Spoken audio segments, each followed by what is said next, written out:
TLO, what's poppin'?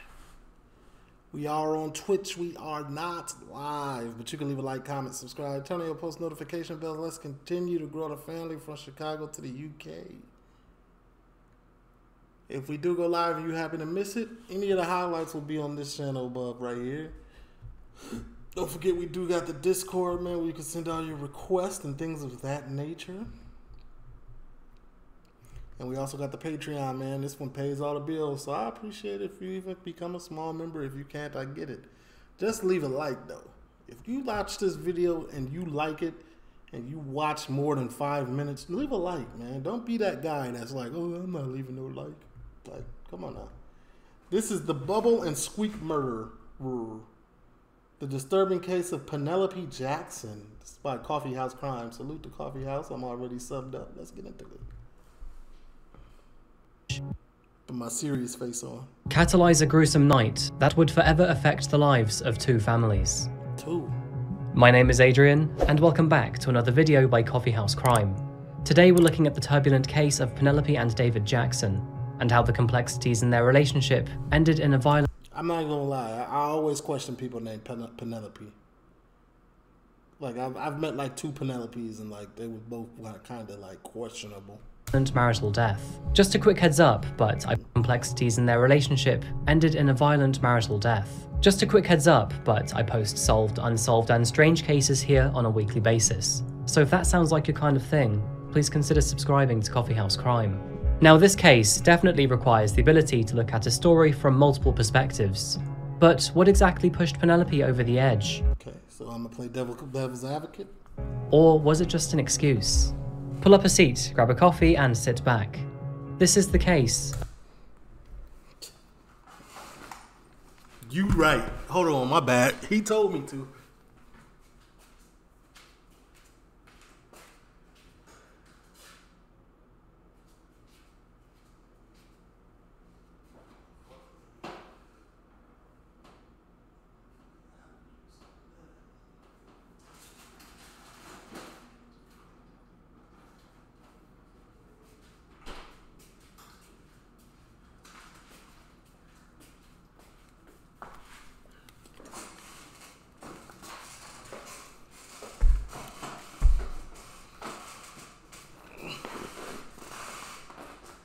Of Penelope and David Jackson. Comfortable now. Let's get it.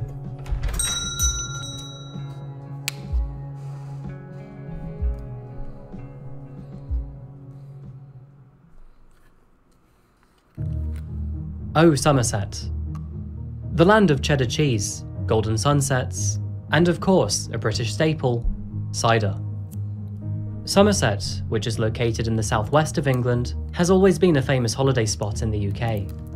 Somerset's villages and towns huddle close to beaches and national reserves, making it a great place to detach from the hustle and bustle of modern-day life. And it's only a short drive away from the bohemian city of Bristol, a personal favourite of mine when it comes to English cities.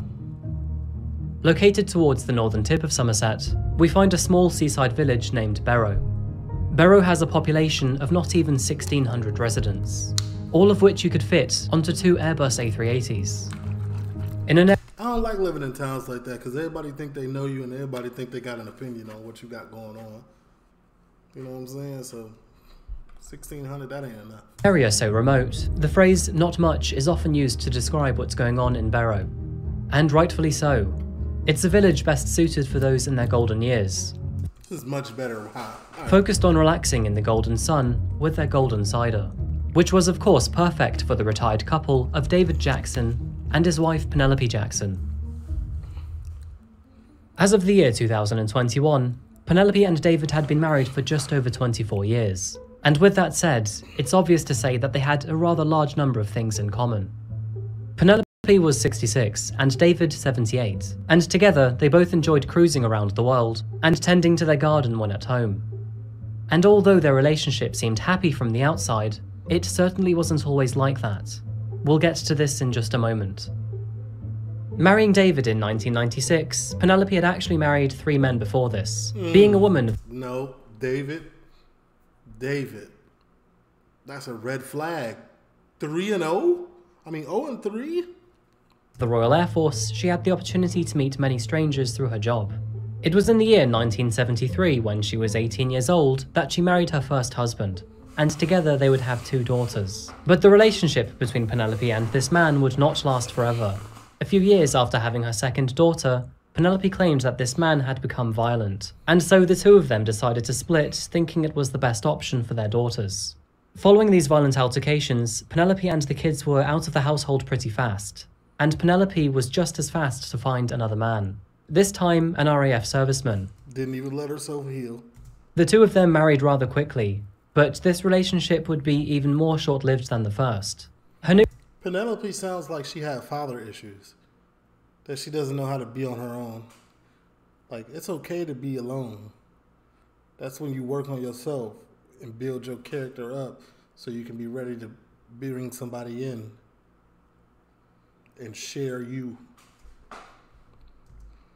New husband soon worked out that he didn't want to be with a woman, but other men instead, and so the 2 obviously decided to split up. Penelope's first 2 marriages were not easy, and by no means were they her own fault, escaping domestic violence in the first one, and lacking the right equipment in the second. But her third marriage would paint a much different picture to Penelope. She would again meet another man, and his name was Alan Warrender. The 2 of them met at work, and both of them were stationed at a Royal Air Force base in South Wales. But Alan was already married, and he had 3 children with his wife. This was no problem to him. They initiated a secret affair. This is how you fell into your third marriage? How you get them is how you lose them. Remember that. It goes for both ways. However you met your, if it was in a bad way, that's how you're gonna lose them. The 2 would do this for multiple years, until, tragically, Alan's wife passed away from cancer. She was 36 years young, and sadly, she had learned of Alan's infidelity before succumbing to her illness. The death of Mrs. Warrender was heartbreaking, and the list of negatives to her death overwhelmed the tiny minority of positives. But one of those very few positives was Penelope. After the death of his wife, Alan essentially disowned his own children, moving them in with other family members or boarding them into private school. That's effed up. And he did this so he could now devote his own time to the new love of his life. The new relationship with Penelope resulted in the birth of their own daughter, and she was named Isabel. The family unit would be happy for a short while. Okay, sure, their origin was pretty rough, but Penelope had a loving husband and a beautiful baby daughter. However, yet again, this would all change. Yeah, no, Penelope, look how you got him. That's how you're gonna lose him. And once he's out of love with you, as you can see what he did with his kids, throw you to the side. Being part of the RAF, Alan would spend long placements away from home, very often in remote parts of the world. And while on post in Saudi Arabia, Penelope grew bored. It was in this period of loneliness that Penelope met a new face. And this is where we meet the other half of today's story. Told you. How he got her is how he lost her. David Jackson. Cheating. Being a lieutenant colonel for the British Armed Forces, he was a well-disciplined man. It was during his time on shift that he met Penelope, who at the same time worked in the administration department. She had previously worked in admin for the Royal Air Force, but moved over to the Armed Forces for better pay. Although Penelope and David were both married and had their own children, between the 2 of them they couldn't help themselves. The 2 often made excuses to see each other while at work, and this soon spiraled into an affair that wouldn't be kept a secret for very long. It was in the year of 1993 that Alan was sent to the Middle East for work, and after returning home, he learned that his wife had been cheating on him. The news would be a devastating blow to Alan's mental health. In fact, it was so bad that, a few days after learning of this, he decided to take his own life through carbon monoxide poisoning.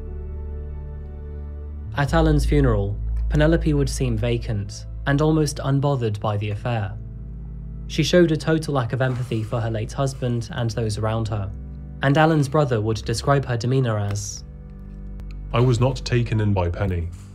I get the impression that, to Penny, husbands are disposable. And if I had to pigeonhole her personality, I would say that she's a narcissist. It's interesting to learn that it wasn't just Penelope that had issues with marriage. David himself had been married twice before, fathering 2 daughters and a son from his first marriage, and his son's name was Gavin. It was unsurprising that David moved on from his first wife to his second marriage through unfaithful means, cheating on his first wife with his second, Sheila Taylor. And so this pattern, which seemed to perfectly resonate with the behaviour of Penelope, would persist and reflect when David cheated on his second wife to be with Penelope. Sheila learned of David's affair when— It's like 2 people doing this, 2 of the same people meeting together in the same relationship. It's just gonna go like this. It can never go like this. Y'all the same type of people. I feel like relationships need to be yin and yang, not yang and yang. Penelope rang the home phone line, demanding to speak with David. Apparently, even in the early stages of David and Penelope, they had problems with their relationship. David insisted to Sheila that the relationship with Penelope was over. However, following this newfound knowledge, Sheila decided to divorce David anyway, taking the kids with her. It was a surprise that, given his recent claims, the divorce would eventually result in the marriage of David and now Penelope Jackson, marrying in the year of 1996. And David would take Penelope's daughter, Isabel, under his care, treating her as if she were his own daughter. And this turbulent story forms the backbone of today's couple. Oh, they got pictures and that? Okay. Win a trip for 2 to Miami Beach, including air and hotel. I'm already there.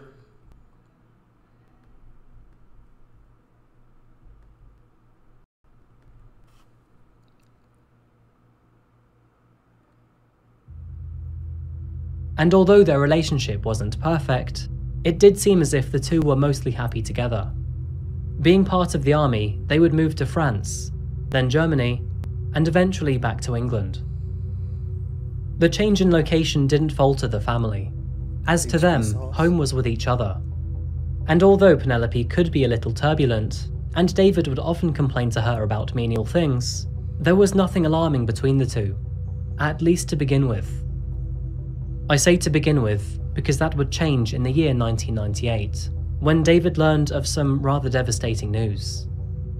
David would learn that his son Gavin had unfortunately cheated on his pregnant wife, and following this mistake, Gavin had sadly decided to take his own life. Gavin. In his final note before his death, Gavin had wrote to David to say that he didn't want to be like his father, and in his own shame— Lose your father's twin, goddamn. My bad. through defeat, he felt like he didn't deserve to live any longer. And didn't even think about how his unborn child would feel. Wasn't even a thought. It's crazy to me. This hit would affect David greatly. Not only had he lost his only son, but he felt partially responsible for it too. And this would change his behaviour and actions with Penelope forever. Through his own grief, David became more erratic, hot-headed, and even violent towards Penelope. One of his worst moments included pinning Penelope so hard against the wall that her nose bled profusely. There were emotionally abusive moments too. David once smashing the Mother's Day present that Penelope's daughter had given her right in front of Penelope's face. And in the most shocking of instances, David had even held a knife to Penelope's throat at a family dinner in Germany, in which it took 3 members of the family to pry him away from her. So at what point was they going to leave each other? Penelope has left for less, apparently. Like, what's going on? None of these instances of abuse are ever acceptable. But David did just lose his son. Everyone around the couple knew this, and they thought maybe he was just grieving in his own violent way. Grieving with a neck to your, with a throat to your, with a knife to your neck. That ain't grieving. Nevertheless, the 2 decided to stay together. Toxic energy. These instances of violence would eventually subside. But bickering and arguing between the 2 would remain. However, amazingly, the couple's marriage would continue to withstand time for not 1, but 23 years more, even succeeding their retirement and into the year 2021. Friends and family would say that the 2 seemed to be enjoying their retirement together, often going on cruises and keeping in touch with family members throughout. But much like all cases here, that would drastically change in the winter of 2021, when things got a little out of hand between the two. All over a dinner of Bubble and Squeak. Oh, that's why y'all... Okay, so on TikTok, y'all know I'm a TikToker now. They're telling me to try Bubble and Squeak. It looks complicated to make. I ain't even gonna hold you.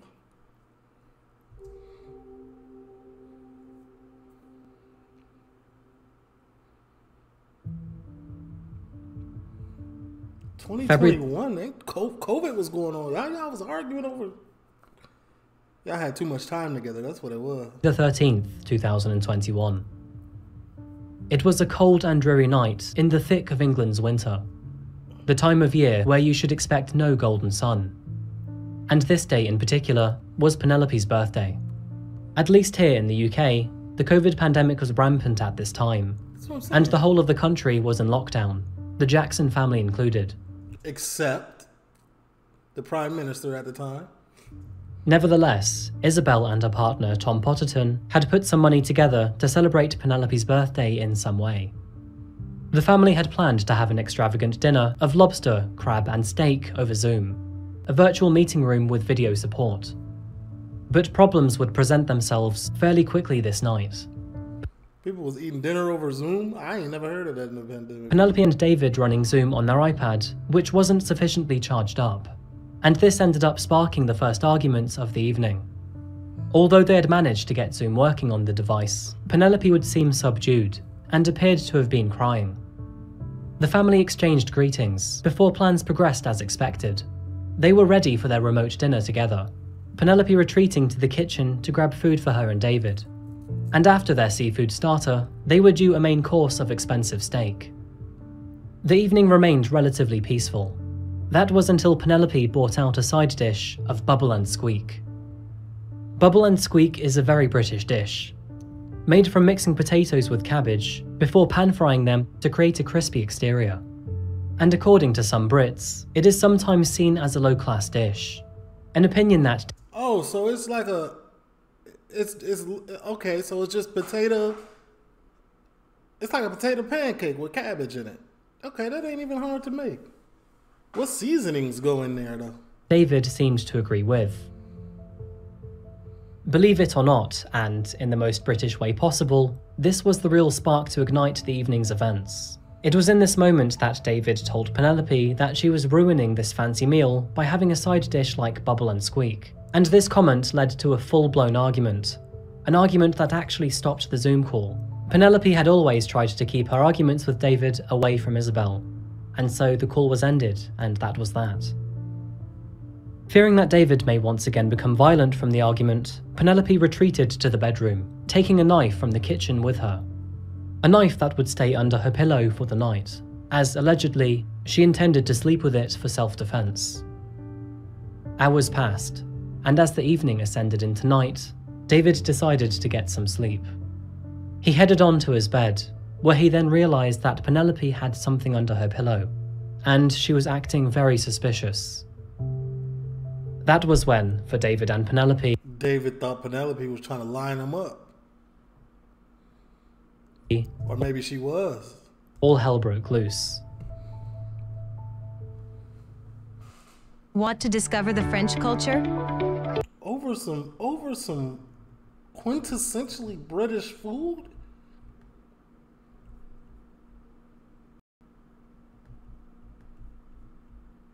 Over some Bubbles and Squeak?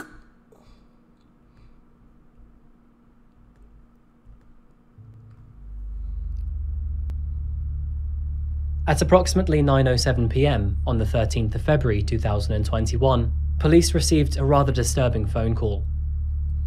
And are you with him now? Well, I might just go and stab him again, but... Alright, do not stab him again. Why? Okay, so just listen to my voice. Okay? Yeah. Stay on the line with me. I remember this. Okay. I am complimented. Okay, are you with the patient now?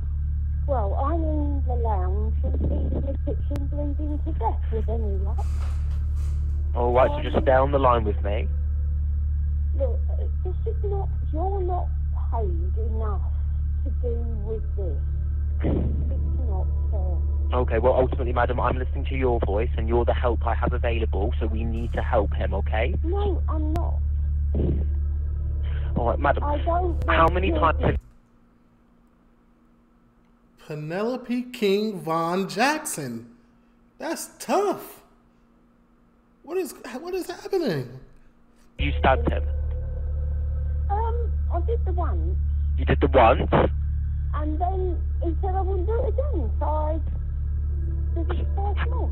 So, okay. So, in total, how many times? 2 + 1 is 3, sir. 3 times. 3 times, okay. Once I thought I'd get his heart, well, he hasn't got one, and then twice in the abdomen. A total of 18 minutes passed Penelope is overly toxic. She doesn't even understand the severity of what's happening. on this phone call, while the operator tried to keep Penelope's attention as police rushed to the scene. And at 9:25 p.m, police arrived at the Jackson residence. They calmly knocked on their front door, before Penelope arrived in her pajamas.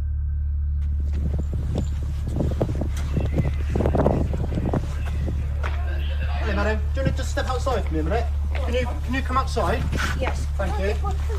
He's on the kitchen floor. Okay, at this moment in time, okay, if you just listen to my colleague. Under arrest for suspicion of step murder. You do not have to say anything, but it may harm your defence. You do not mention when questioned anything you later rely in court. Anything you do say may be given in evidence. I'll go in and see what they're doing. Yeah. Could I get my coat? Just bear with me 2 seconds. In there. I admit it all. Alright. Just get them. Alright, I want to go in. Alright. No, So- he's on the kitchen floor. Can someone just stay with Devon while I go in? There's nothing nasty, and I'm certainly not. My coat's in the. You alright? Penelope worried about her warmth. She's starting to make me think she did something to other husbands. Like, what's going on with Penelope?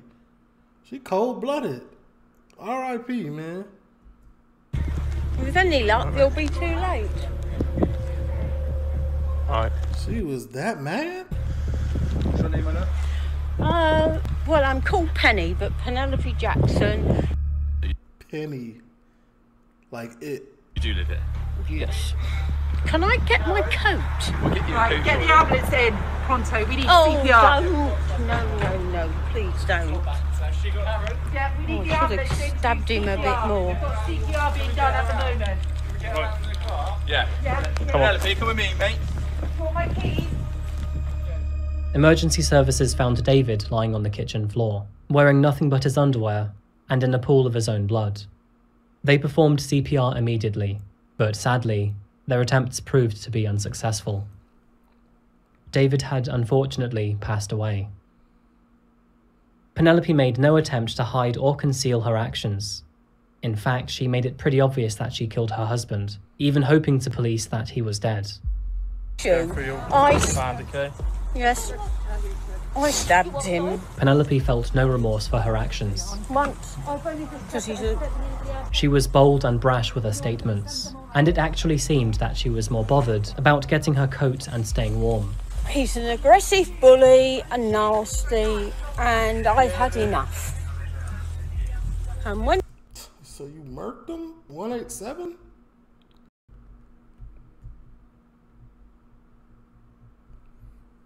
Just editor type things. Y'all wouldn't know about that. Give me 1 second. He said, you wouldn't do it. I did it twice more. Coats in. What colour's your go coat? In the front.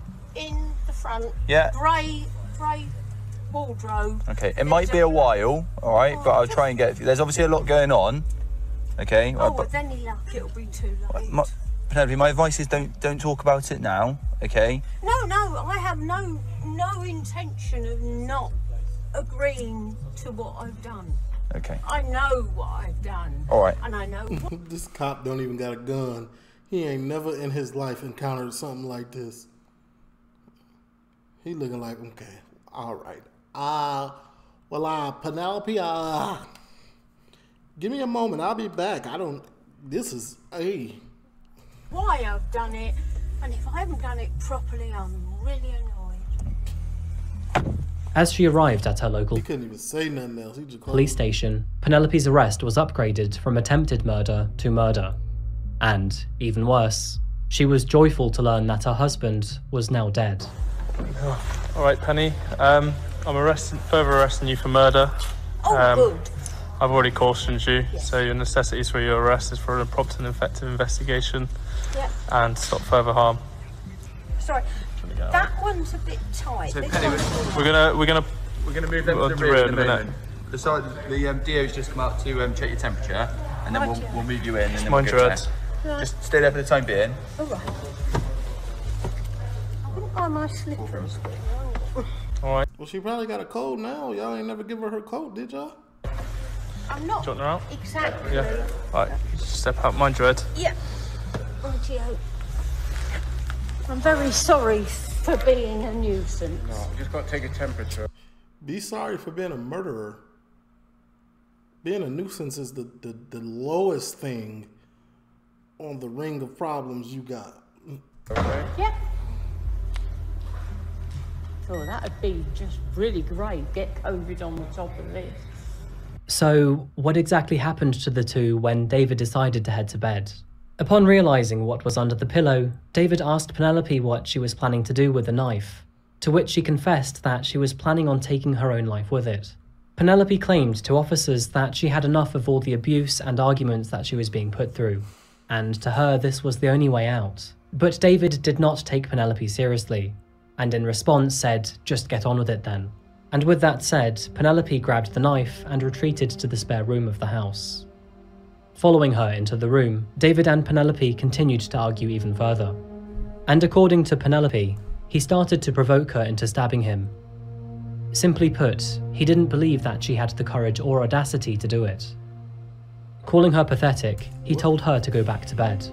And Women are emotional creatures, man. I wouldn't play with my life With around these an angry, unstable woman. words, Penelope saw red.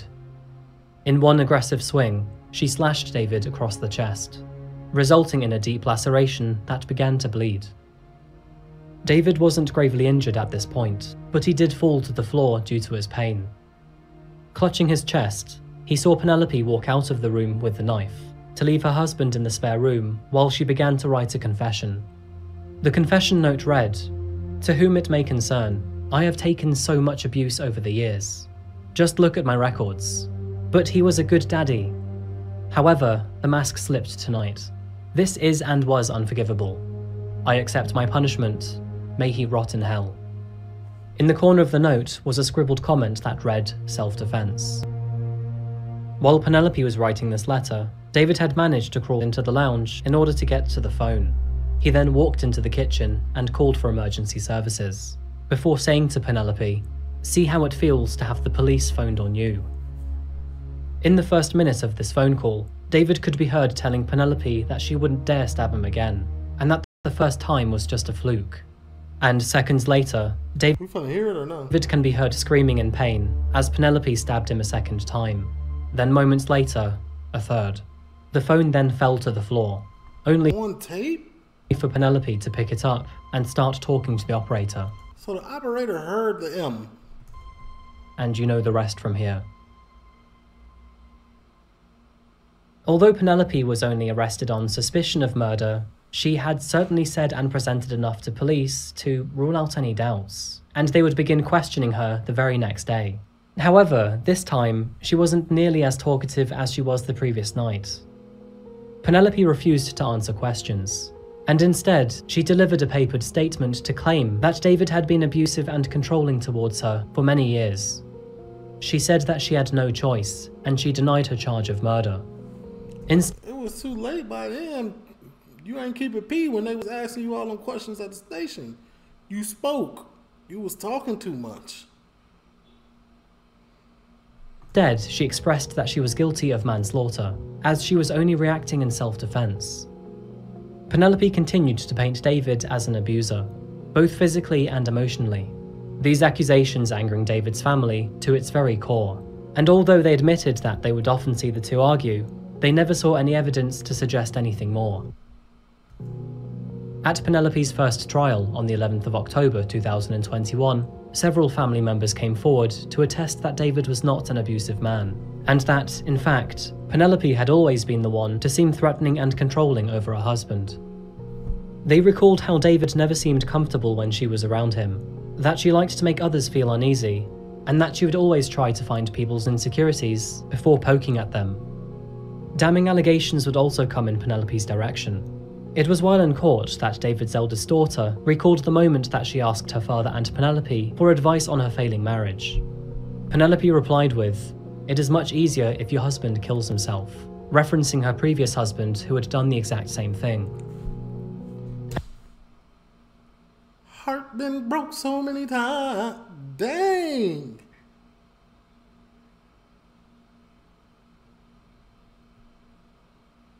She cold-blooded, man. And David's second wife, Sheila, testified that David feared his third wife, claiming that Penelope once threatened to cut his off if he ever left her.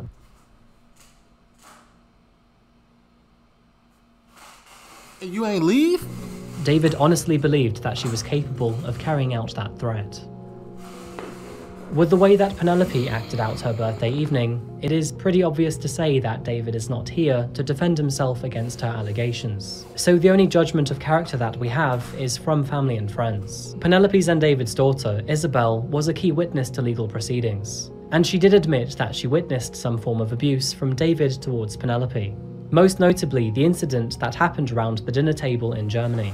But even she believed that David was not the monster that Penelope was painting him out to be. So it was therefore very difficult to decide how problematic David was. It was a factor that had so much influence over Penelope's outcome. Yet it couldn't be proved or disproved. So what happened? But in the judicial realm, a final outcome must always be made. And on the 27th of October 2021, Penelope's outcome had finally been confirmed. After 11 hours of deliberation, a jury of 8 women and 4 men returned with their verdict, finding Penelope Jackson guilty of murdering her husband, David Jackson. Can't say it wasn't a jury of your peers too. It's 8 women. They deducted that David was of no threat to Penelope at the time of the attack, and that she was calm and collected in the event, therefore concluding that it's unlikely that she was reacting in distress after an attack from her husband. Penelope could have stopped after the first slash across David's chest, but instead, as overheard by emergency personnel, she continued to attack David while he remained severely wounded. And although you never know what happens behind closed doors, a multitude of witnesses came forward in David's defense. See, this is why I have trouble trusting someone who has lived an entire life that I have no clue about fully, and just gotta go off what they tell me, and meeting somebody in my 40s, 50s, and getting married to them at 40, 50 years old. Like, you had a whole previous 40 years. I don't know what type of person you really are. This is why I'm gonna tell anybody who has a childhood sweetheart that they still with, high school sweetheart, marry them. It's not gonna get any better than that. It's not gonna get no better than that. Marry your high school sweetheart.